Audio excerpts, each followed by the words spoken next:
1890 সালের পূর্বে স্পেনের কর্নোবা নগরীর আদলে জমিদার বাড়িটি প্রতিষ্ঠিত হয়েছিল। স্বাধীনতার যুদ্ধে পাক বাহিনীর মহারাজ জমিদার বাড়িতে হামলা করে এবং জমিদার বাড়ির কুলবধূ সহ 5 জন গ্রামবাসীকে নির্মমভাবে গুলি করে হত্যা করে। পরবর্তীতে তারা জং নদীর নৌপথে দেশ ত্যাগ করে। এখানে মুক্তিবাহিনীর ক্যাম্প স্থাপন হয়েছিল। এই বাড়িটি পুলিশ ট্রেনিংয়ের জন্য প্রতিষ্ঠার উদ্যোগ গ্রহণ করা হয় 1972 সালে এবং পুলিশ ট্রেনিংয়ের জন্য প্রস্তুত করা হয় 90 সালে।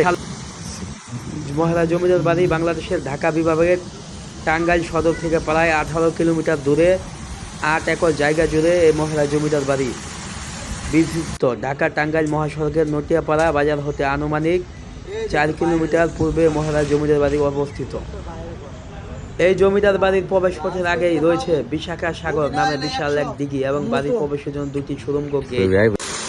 এছাড়া মূল ভবনের দিকে 5টা পুকুর, রানী পুকুর নামে 2টি পুকুর রয়েছে। শোভাবর্ধন ফুলের বাগান রয়েছে। 3টি বিশাল ভবনের সাথে রয়েছে নায়েব সাহেবের ঘর ও গুমাস্তা ঘর। সত্যি মহারাজ জমিদার বাড়িটি সুন্দর। যে ঘুরতে যান এই জায়গায় ঘুরতে যান, খুব সুন্দর চমৎকার।